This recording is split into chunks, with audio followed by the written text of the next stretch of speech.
Hello, nice people, how are you? Pessoal, vamos falar uma coisa bem séria aqui para você que está com muita dor. Você está com muita dor, está em crise, você bateu na emergência, o plantonista da emergência não é habilitado na especialidade na qual você precisa, na maioria dos casos. Ah, mas eu fui na emergência ortopédica. Às vezes o plantonista de ortopedia lá é um especialista em tornozelo e você precisa de um especialista em coluna. Às vezes é um especialista em coluna que não trabalha com PBE, prática baseada em evidência. Às vezes é um especialista em punho e você chegou lá com travamento do joelho, por exemplo. Então, a emergência não é o lugar ideal para fazer o tratamento. É o lugar ideal para você ser medicalizado, para controlar a dor, para controlando a dor você buscar um tratamento. Porque é bem verdade que nem todo mundo vai conseguir, uma consulta do especialista imediatamente. E por não conseguir uma consulta do especialista imediatamente, muita gente vai para emergência. Então, o paper é esse aqui. Acho que vai aparecer ao contrário para vocês aí, né? Acho que não.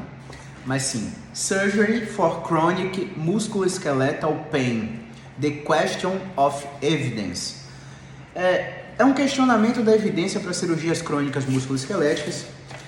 E nesse paper, o Ian Harris, ele levanta, para quem não sabe, o Ian Harris é o autor do livro Surgery, The Ultimate Placebo. E só para deixar claro conflitos de interesses aqui, prováveis, né? Muitos fisioterapeutas falam contra médicos para angariar pacientes, muitos médicos falam contra fisioterapeutas para angariar pacientes. Isso existe, é verdade. Mas não é essa a minha intenção, tanto não é essa a minha intenção que eu estou trazendo um paper, aqui, que é o paper do Ian Harris, e esse paper do Ian Harris, ele é um cirurgião, pesquisador, então assim, ele é médico, tá? Então não é uma questão de fisioterapia contra a medicina, é uma questão de quem trabalha com evidência e quem não trabalha, mas vamos direto ao ponto, tá? A gente começou a analisar as cirurgias ortopédicas em 3 hospitais de Sydney, na Austrália.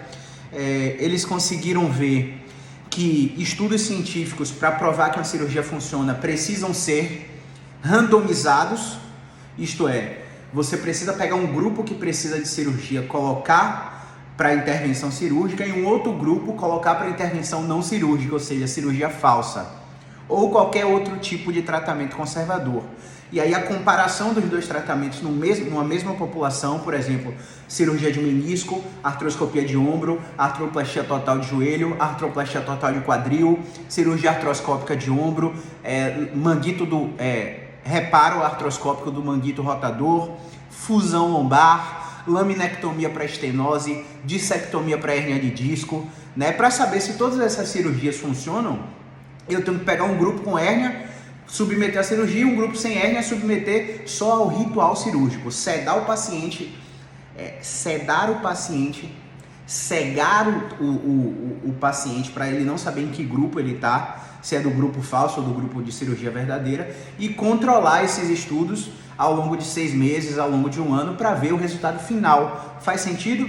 Então, eu só sei que vitamina C não funciona porque eu peguei 50 pessoas gripadas e dei vitamina C e 50 pessoas gripadas e dei um efervescente que parece vitamina C, mas não é vitamina C, ou seja, um placebo. E essas 50 pessoas gripadas que receberam um placebo não sabem que receberam um placebo.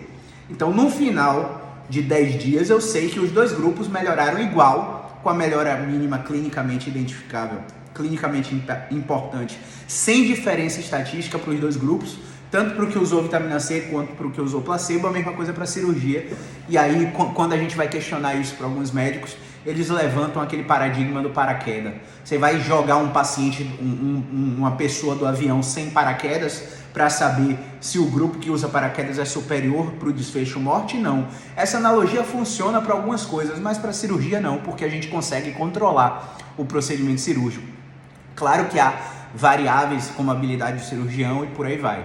Mas o que eu quero dizer para você aqui, para saber se a cirurgia vai funcionar para sua hérnia, para seu manguito rotador, para sua lesão de joelho, para sua artrose de joelho, para sua artrose de quadril, eu tenho que ver um ensaio clínico randomizado para saber se o grupo que não faz a cirurgia melhora igual, melhora mais ou melhora menos que o grupo que opera. Faz sentido? Se faz sentido, deixa aqui nos comentários. Ponto. Vamos para uma outra questão. Quais são as cirurgias mais comumente realizadas nesses serviços aí da Austrália, Estados Unidos, Nova Zelândia, Canadá? Quais são? Reparo do manguito rotador, excisão da clavícula, descompressão subacromial, substituição total do ombro, artroplastia total do ombro, descompressão do síndrome do túnel do carpo, fusão lombar para dor crônica e condições degenerativas, fusão da coluna, laminectomia para estenose, né? Substituição total do quadril por osteoartrite, substituição total do joelho por osteoartrite, meniscectomia do joelho artroscópica por uma lesão de menisco, né? Debridamento de osteoartrite por via artroscópica, osteotomia tibial, artroscopia de tornozelo. Enfim, essas são as cirurgias mais comumente praticadas nesse serviço de saúde. E o que o Ian Harris e o grupo de pesquisadores fizeram? Eles pegaram essas cirurgias e analisaram quais desses estudos, quantos estudos tinham, e aí na triagem eles acharam 6.734 estudos. Desses 6.734 estudos, menos que 1% eram ensaios clínicos randomizados, que comparavam a intervenção cirúrgica com a intervenção placebo. Ou seja, todos os resultados desses estudos na literatura são observacionais, influenciados por várias outras variáveis que podem determinar melhora que não é a cirurgia, que não é a melhora que vem da cirurgia. Então, só 64 desses 6.734 estudos foram RCTs, Randomized Clinical Trials, que é a evidência que prova que a intervenção funciona. Desses 64 estudos que foram ensaios clínicos randomizados, apenas 9 foram favoráveis à cirurgia. Ou seja, 53 estudos foram favoráveis ao tratamento conservador ou à história natural, quando esses estudos comparavam a cirurgia falsa. Caio, como é a cirurgia falsa? Você faz tudo, consulta pré-anestésica, cardiológica, exame de sangue, é sedado, faz a incisão na cirurgia e não debrida seu joelho, e não faz a limpeza artroscópica, e não faz a laminectomia, e não faz a dissectomia. Fecha, você acorda, acha que foi operado e a gente te acompanha sem você saber que foi uma cirurgia falsa. E esse grupo que fez a cirurgia falsa também melhorou igual em 53 desses estudos, que são ensaios clínicos randomizados. Detalhe, desses 64 estudos, apenas 12 foram cegados para o paciente. O que quer dizer cegados para o paciente? O paciente não sabia em que grupo estava. Os outros estudos não foram cegos. Então, se o paciente sabe que está no grupo de cirurgia, ele vai melhorar mais por causa da expectativa de que algo está sendo curado. E aí eu gosto muito como o Ian Harris ele busca nesse paper, porque ele começa o paper falando o seguinte, ó. Ele começa o paper falando o seguinte: apesar das condições cirúrgicas para dor crônica geralmente serem atribuídas a uma alteração objetiva, uma lesão objetiva, a gente sabe que na dor crônica as causas de dor são muito mais complexas e têm forte influência dos fatores biopsicossociais. Consequentemente, analisando a cirurgia para dor crônica, essa intervenção ignora a condição natural e puramente mecanicista do problema. Ou seja, quando eu opero um paciente que tem dor há mais de 3 meses, eu já estou correndo o risco de não ter sucesso, porque a dor crônica é influenciada por diversos outros fatores que não são as alterações objetivas encontradas na imagem. Sua imagem encontrou isso aqui, ó. Uma hérnia de disco que está comprimindo esse nervinho amarelo. Beleza? Sua imagem encontrou isso aqui. E aí, essa é uma alteração objetiva se você tiver com dor radicular, que é a dor que ultrapassa o joelho, dormência, formigamento, fraqueza na ponta dos pés, beleza? Então essa é uma alteração objetiva. Só que quando essa alteração objetiva passa de 3 meses, você já tem alterações comportamentais, alterações de pensamentos automáticos, alteração na estrutura, na forma e na função do cérebro, que faz uma sinalização para você ter mais dor. E aí quando eu vou operar mais de 3 meses, eu até removo essa alteração, eu até melhoro a dor na perna do meu paciente, mas corro o risco de não melhorar a dor. Se a gente for para a análise científica dos FBSS, Fail Back Surgery Syndrome, que são estudos que analisam síndromes de falha cirúrgica, na cirurgia para dor crônica de coluna, principalmente, a gente tem 46% de ineficácia. Isto é, de cada 2 pacientes que vão para a cirurgia, 1 continua com dor. E aí a gente tem que alinhar a expectativa porque o paciente quer zerar a dor, e não é todo paciente que zera a dor. E quando você fala a respeito de evidência com seu paciente, nesse sentido, logo de cara na primeira sessão, o paciente ele já está ciente de uma expectativa que é real para o tratamento dele. Ele tem aí cerca de 80 a 88% de chance de melhorar com tratamento conservador, fisioterapia, bloqueio, medicação, terapia cognitivo-comportamental, mas existem 12% dos casos que realmente precisam de cirurgia. Então, a gente tem uma linha científica para tratar. E por que eu levantei essas condições nesse estudo aqui?